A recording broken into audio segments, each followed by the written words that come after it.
I have got a super duper Monday morning show for you today. For those of you who don't normally show up for this particular version of my channel, I talk first of all about Tesla news, then I get into any economic news that might have been important today, and then I give you all the stuff that you need to know about what's coming up next week. And this is going to be one of those weeks where a lot is going to happen that's super critical.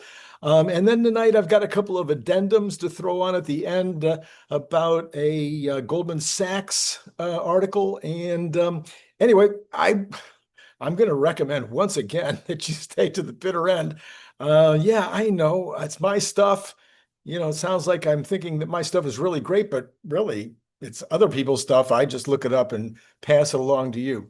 All right, let's take a look here. Let's start with Tesla is benefiting from the year-end tax credit sales rush, according to Barron's. The third quarter EV buying rush is on. Tesla recently increased its estimated wait times for its most popular electric vehicle, the Model Y, to 4 to 6 weeks from a recent range of 1 to 3 weeks. It's a signal of more order activity. Higher demand is good news, but there is a catch. This is the last quarter that buyers can qualify for the federal purchase tax credit worth up to $7,500. The benefit was eliminated in President Trump's tax and spending bill on July 4th. Okay, so what we got is 4 to 6 weeks. Let's say it's 6 weeks. Well, tomorrow is the 11th. That's getting very close to 6 weeks until the end of September. So anybody who's thinking about getting this car better hurry up because it's got to be delivered, not ordered. It's got to be delivered in order to qualify. So it says no one knows exactly what will happen to EV pricing and demand in the fourth quarter. When the credit goes away, Tesla CEO Elon Musk warned of some rough quarters ahead at his conference call. In the second quarter, Americans bought about 311 all-electric cars, down 6% from a year earlier. Tesla sold about 144,000, down about 13%. So they lost a little bit of share. Tesla has been beset by falling sales in the 2025. Globally, it sold about 334,000 cars in the first quarter and 384 in the second quarter, down 13% and 13.5 respectively. I knew that. Wall Street expects 430,000 cars delivered in the third quarter, according to FactSet. That's an improvement from the second quarter, but still down from 463 at this time last year. I've seen other estimates that are higher than this the 430,000 cars. There's a possibility we could be heading towards 500,000 cars, which I think is approximately what we did. Was that in the fourth quarter? I can't remember, but we had one quarter when we did 500,000. A Tesla researcher frequently referenced by Wall Street analysts who goes by the name Troy Teslake is projecting 440,000 cars. But he has been increasing his, not, by the way, I do subscribe to him, and he's been increasing his numbers pretty regularly based on what's going on in China. Anyway, coming into the week, Tesla stock was down 18% year to date, but up 65% compared to 1 year ago today. So for anybody complaining, it just always depends on when you bought it. This from micro to macro. He says, I've called Tesla's price action almost perfectly for over half a decade. Yeah, I've paid attention to this guy. I've even asked him to come on the show. I think he's a pretty good technical analyst. I like the way he does what he does, but he never responds to my requests. So if you're listening, micro to macro, just macro rather. If you're listening, hey, come on my show. Anyway, he is saying that we will push toward the end of the year, we'll get to $600. That's his analysis.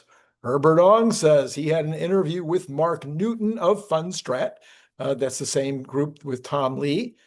He's known for his technical analysis and accurate Tesla forecasts. His year-end Tesla price target is 488, so he's a little bit more cautious. However, he's predicting a major rally after June, lasting into spring of 2026. Well, it's after June, and we are having a little bit of a rally, at least last week. So we'll see if that continues. You know my numbers. I have not changed my number yet. I'm still at 1,000 for the end of the year. I still believe that 488 is close, very close. Elon Musk says, listen to this is fun. The reality is, we don't know what consciousness is. He says, I've thought a lot about consciousness, as have I. Maybe you have too. Where does consciousness arise? You start at the beginning of the universe, assuming the standard model of physics is true. Then you have the Big Bang, and then you have matter condensing into stars and the stars exploding. A lot of atoms that are in your body right now were once at the center of stars. Those stars exploded, recondensed, etc. Fast forward 13.8 billion years, and here we are. And something along that very long journey to us, consciousness arose. Or the molecules started talking to each other. And it begs the question of what is consciousness? Is everything conscious? Maybe. It's hard to say where along that line there's no kind of like discrete point where consciousness didn't exist and then suddenly does exist. It seems to be maybe you have a condensation of matter that has density of consciousness. We don't know. The real answer is we don't know what consciousness is. But with Neuralink and the progress that the company's making, we will begin to understand a lot more about consciousness. I have a little notice for him. God created consciousness. 100% positive of that. I'm sure that Elon knows the theory that God provided mankind created him in his own image, which would include consciousness, which made him different from the rest of creation. Anyway, this is from the Telegraph. The company has applied to 𝐒𝐻𝐽 for a license that would allow it to take on the likes of this is Tesla. I'm sorry. The company being Tesla has applied to 𝐿FGEM for a license that would allow it to take on the likes of Octopus and British Gas by selling electric power to households. Now, we know that this has been coming. They've been setting this all up in Great Britain, and so it's not surprising at all that they're planning to go retail. It suggests Tesla could start providing electricity as soon as next year in a major expansion of its energy ambitions in Britain. Tesla Electric, as the supplier will be called, is likely to integrate closely with Mr. Musk's electric cars and Powerwall home batteries with a promise to save on household bills. The company already runs an electricity supplier in Texas that allows Tesla owners to change their cars cheaply and pays them, to charge their cars cheaply and pays them for selling excess power back to the grid. Tesla Energy Ventures, the company's energy subsidiary, applied to 𝐒𝐻𝐽 for an electricity supply license on July 25. This application was signed by Andrew Payne, a Tesla veteran who runs the company's energy operations in Europe, which they also have over in Spain, another division over another group over there. The Telegraph revealed in 2023 that Tesla is gearing up to launch a household energy supplier. The company's been steadily hiring for operators and policy staff as it prepares to enter the market. As some of the elements of what would give it a leg up on taking on energy incumbents is it sold tens of thousands of Powerwalls into that area. It also sells home chargers for electric cars and has hundreds of thousands of cars on the road. Tesla sold more than 250,000 cars in the UK. This could also put it in a prime position to take advantage of vehicle-to-home technology. However, they would have to find a way to change things so that we could power the house, which the cars don't currently do. The company is also a significant part of the wholesale energy market with mega battery installations and its auto bidder software used to buy and sell electricity stored in batteries. It has had a generation license since 2020. This is what I've been talking about. While the company does have some advantages, Tesla sales have slumped in the UK in recent months. We don't care about that for this purpose. Tesla launched its electricity supplier in Texas 3 years ago, charges a flat fee for unlimited charging of Tesla cars. See, this whole thing could really blow up. Tesla has already set up these different kinds of different kinds of systems in England, in Spain, and in Texas that we know of. There could be others. And each one is slightly different. The one in Texas has their own solar and batteries working there. In Spain, they're buying from a solar farm. They've got a 5-year or a 20-year, I forget the contract. I think it's a 25-year contract to buy energy from the solar farm. In England, they've got their own batteries, and then they're using the Powerwalls, etc. Each one is slightly different, but all of a sudden they could take this and start going, big time horizontal on this. While it's unclear what is UK proposition would be, job advertisements have suggested the company will apply the same vertical power plant idea in which a network of home batteries balances out the inconsistent energy sources such as wind and solar, storing energy when it's abundant and putting it back on the grid at times of peak demand. Okay. So Tesla has not applied for a gas supply license, meaning households that use electricity and gas would have to get a separate supplier for the gas. All right, Pierre Ferragu, we all know Pierre. He's always got a question at the conference calls. Pierre says this, look, he says, boys, the superiority of Grok 4 over GPT-5 on general useful perspectives is sick. I just asked both to profile a local French politician. GPT-5 gave me a summary of the basic facts about the man without any perspective at all. Grok 4 gave me an insanely sound analysis of his trajectory, his alliances, and his views, an extremely superior result. Check my recent tweets, etc. Yes, so if you like Pierre Ferragu, you can look him up on X and follow him under P_Ferragu, Ferragu. This, by the way, is Randy Kirk. You get the like button now if you haven't already done it. You know, somebody told me that the earlier you hit the like button, the better it is for me, for the channel, etc. I don't know if that's true or not. I have never seen any evidence of that, but now is good enough. And then hit subscribe, hit notify, because I got another video coming up tonight, which is going to be based on a very cool video I saw earlier today that just needed some help from somebody to give it more depth and more clarity. Oh my goodness, the idea was so good. And then, so I think you're going to really like it. It's on AI and specifically Tesla. So come back in for that later tonight. Fortune magazine featured some B of A commentary on the jobs market and inflation. I thought this was very, very good. Some parts of it were wrong, but very, very good overall. The key distinction comes down to labor supply, not just demand. Oh, really? The research points to a sharp contraction in the foreign-born labor force, down by 802,000 since April, as immigration policy has tightened dramatically. This supply side squeeze is pushing against weaker labor demand, keeping metrics that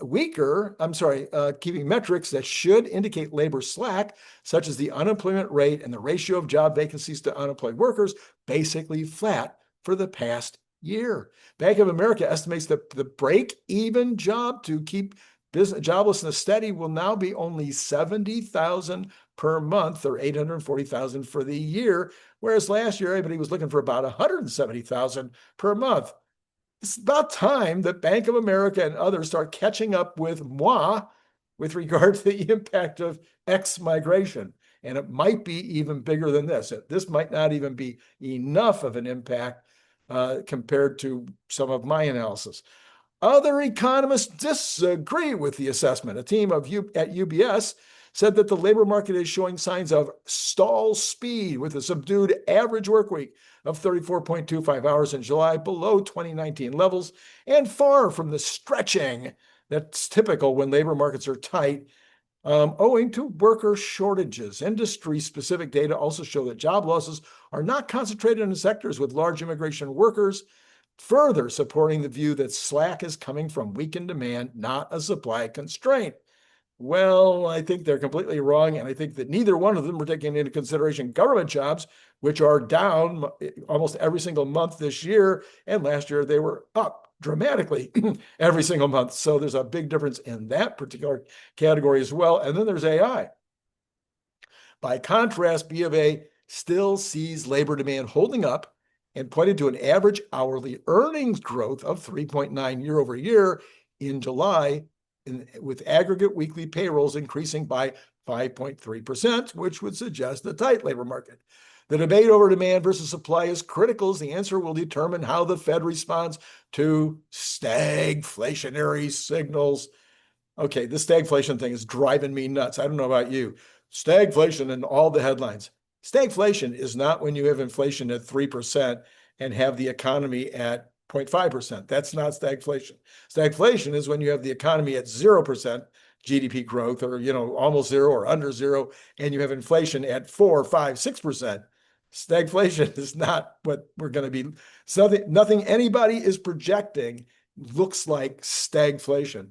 B of A explained how two Trump policies are fueling the brewing mix of stagnant growth and inflation that could be taking America back to the 70s. Oh, Okay, Trump's changes to immigration have quietly but dramatically choked off labor supply, 100%. B of A analysts said this is happening earlier than they expected, and they remarked that the collapse in foreign-born labor force has more than offset the gains from native-born workers. Even though the latter make up more than 3/4 of the total workforce. Sectors that rely heavily on immigrant labor, like construction, manufacturing, and hospitality, have seen disproportionate job losses according to their analysis.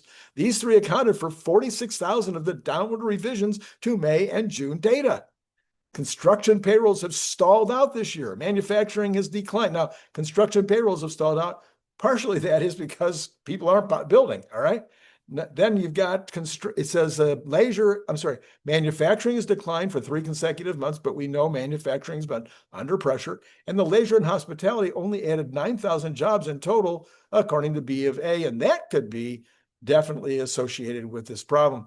That's notable because leisure and hospitality was a strong spot in the labor market in 23 and 24. The second pillar of stagflation The second pillar of this situation comes from a new round of import tariffs, particularly on Chinese goods.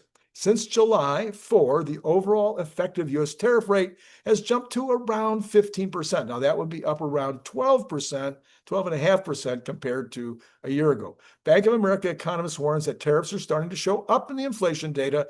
Core goods prices, excluding autos, rose 0.53 in June, the fastest in 18 months. Crucially, underlying core PCE inflation remains stuck above 2.5, well above the Fed's target. Now, I would have written that above 2.5 as kind of a bit above the Fed's target. With long-term expectations anchored for now, policymakers are wary of cutting rates before there's clear evidence that inflation has peaked. Some regional Fed presidents have warned that tariff effect could last deep into 2026. Markets are currently pricing in a 1/4 point cut by September. Bank of America thinks, nope, not going to happen. Cutting rates too soon could undermine the Fed's credibility. The research note concludes that unless the August jobs report brings a sharp rise in unemployment, specifically above 4.4, or inflation softens unexpectedly, the Fed is likely to hold steady through the end of the year. Any move to cut rates now would require putting more faith in the forecast of labor market deterioration and transitory tariff effects than the data is currently showing, Bank of America. All right, we got nothing coming up this week on Monday. Then on Tuesday, my favorite report, nobody pays any attention to, the NFIB, National Federation of Independent Business report. That index, which was at 98.6 last month, they're thinking we'll go to 99%, showing a bit more optimism.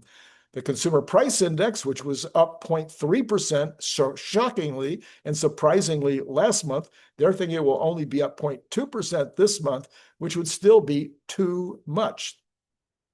They're saying CPI year over year will be, CPI year over year would be at 2.8, which would be up a bit from the 2.7 last month. Again, way too high. Core, they think, will be up.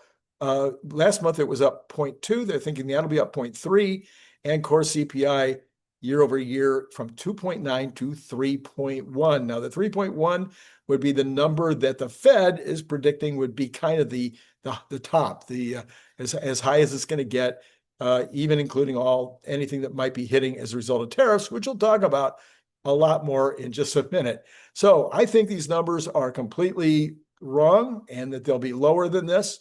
I don't know where they're getting their numbers, and we'll talk about Trueflation's numbers in just a second. So we've got the monthly federal budget coming in on Tuesday afternoon. Last month, that was the budget was $244 billion, and this month it's suggesting it'll be $227 billion. Remember that we had the first surplus, however, that information will come on Tuesday afternoon also.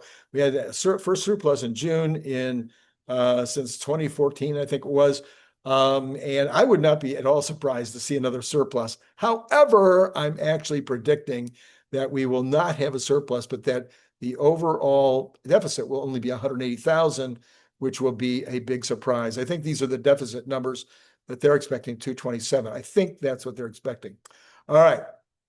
Sometimes the numbers are a little hard to understand the way that they lay it out. All right, then on Thursday, we get, of course, initial jobless claims, which were 226 last month. They think that continues to go up a little bit to 229. We got the producer price index then coming in on Thursday. That last month was 0. The core was 0.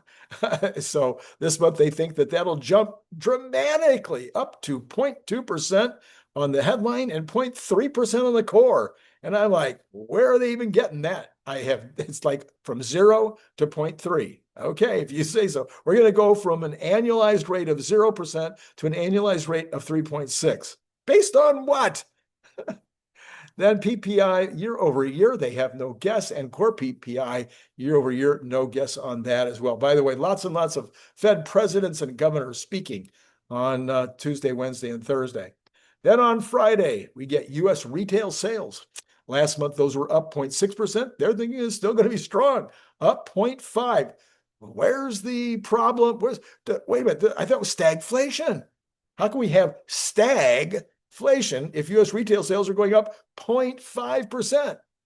Retail sales minus auto, 0.3% compared to 0.5% last month. Well, that's down if that turns out to be true, but that's still strong. So where's the stag?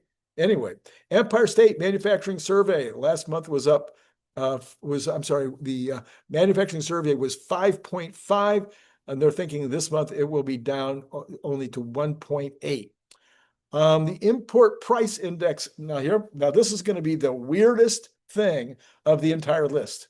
The import price index, which only went up 0.1% last month, they think it will be 0, 0, 0, no change.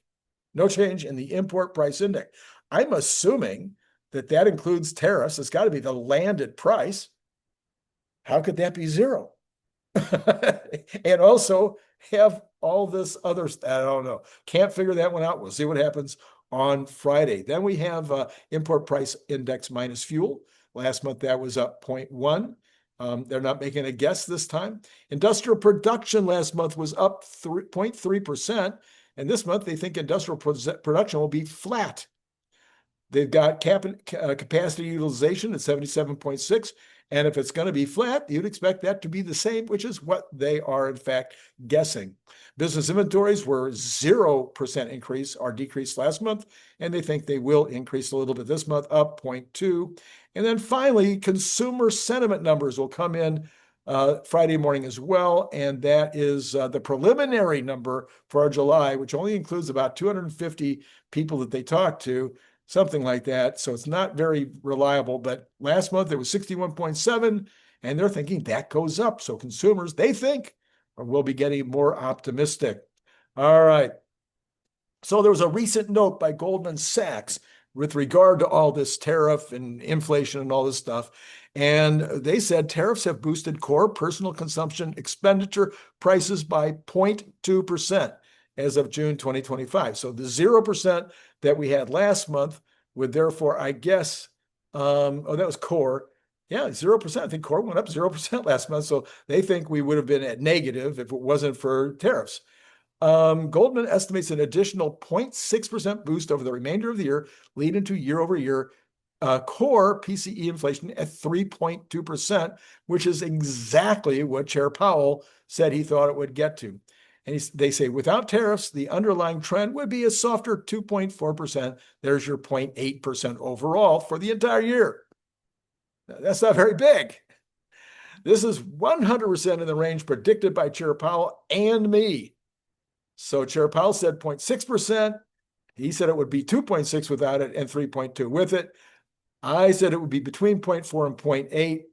And Goldman says this information is still subject to change. So I went and asked Grok. Of course, whatever it turns out to be, this is just price, not inflation. Keep that in mind.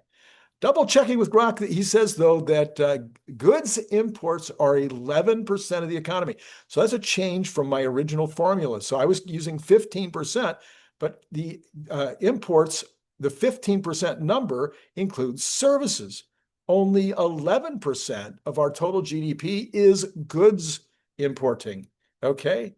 And there's no tariffs on anything from services. I had Grok check that as well. So we're only talking about 11% of the economy being impacted by these tariffs. Now, the most likely increase in tariffs, according to Goldman and others, is around 15%. Some people have it as high as 24%. It's not going to be anywhere close to 24%. Right now, the average seems to people feel the increase will be from around 2.5 to maybe as high as 17.5, 18. So about an increase of 15%.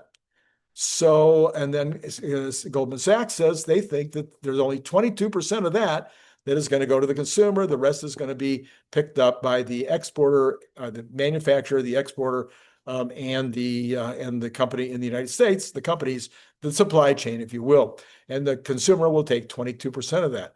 Well, I asked Grok to make sure I was doing it right. Yes, we got to multiply 11% of the economy times 15% tariffs times 22% coming through the consumer. Guess what? That comes out to 0.4%. So there you go. The range right now would seem to be 0.4 to 0.8 price increase. That's all we're talking about here in terms of the overall economy. Comparing that and making everybody in the country worried about tariffs and thinking that it's going to cause horrible inflation. I mean, it's just not in the cards. Nobody, I can't find anybody that gives me real numbers that says that this is a problem. 39%, talk about statistics, 39% of whites, 29% of blacks. Well, maybe I should tell you what it's going to say here first. The number of these are by racial group, whether people think that things are better for them now than when Trump took office. Better now for each group now than when Trump took office. Are you ready? 39% of whites think things are better for them now. 29% of blacks think things are better for them. 48, almost half of Hispanics think things are better for them now. And 35% of other minorities. I thought that was really interesting that almost half of Hispanics that they think that Trump is the cat's meow for them. So that was pretty interesting. Earlier today, I also responded to an amazing interview with Tom Lee, and that is a must-see. You've got to go check that out if you didn't already. I'll put the card up in just a minute, but first we want to look at what is happening with the rest of the stats here. I almost forgot. You probably noticed that I almost forgot to do this, but we definitely want to see what's happening with the pre-market on Sunday night. That's the main reason you showed up, right? You can't look this up yourself. No, but it's my commentary. That's right. That's why you're here. All right, let's look at it now. We got the Dow up 55 or 0.13. We've got the S&P up 7.75 or 0.12, and the NASDAQ up 24 or 0.09. So right now, equities looking pretty good for tomorrow. Now let's go ahead and look at bonds up 0.2%. So you could call that pretty flat at 4.285. But we obviously, on Friday, things really, they got back up there because we were down around 4.2 and now we're back to 4.28. So we need this to go the other way. Oil falling a bit, only 26 cents, but we're down to 63.62. That's the right way to go directionally. Natural gas still under $3. We're down to $2.92. According to this, we've got gold finally getting some profit taking. 32.50. 32.50. That's down to down. That's $32.50 down, or 0.93%. We're back down to 34.58. So it hit an all-time high, and now it is backed off with profit taking. Silver, which is also starting to get close to its all-time high, has backed off 0.28%. Copper, though, is sitting unchanged at $4.47.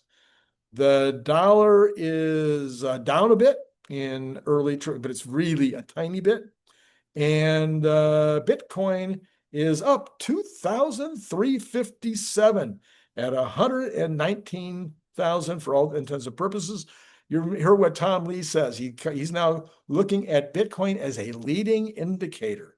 So by heading back up, if Bitcoin heads back up and passes through that 121, I think, which is around the all-time high, then we could be looking at another month of positive numbers. Tom Lee, of course, is using last month's Bitcoin jump as one of the reasons why he's predicting that the S&P will start popping next week. If you'd like to hear more about what Tom Lee had to say, now's the time. Now that I've given you the numbers, go back and check it out right here. Here's the card to go hear what I had to say this morning. If you didn't already listen, I think it's a really, really, really good one. And then later tonight, as mentioned, I'm going to be looking at a Morgan Stanley video. Very good. The basics are so good. And the whole time I'm watching it, I'm going, it needs more. It needs more here. It needs more here. It needs a transition here. It needs anyway. I'm going to take that video and I'm going to give you what's missing. And I believe at the point that I do that, it will actually be valuable and useful, maybe to some of you. So if you want to check that out, that'll be around 7 o'clock tonight that I'll do that. All right. I think that's it. I don't think there's anything else other than you could join Patreon. That would be a lovely and very encouraging thing for you to do. Now that I'm back from my vacation, I got to pay for that 3 days. So you could help me out. All right. That's all I got for you right now. It's been great talking to you.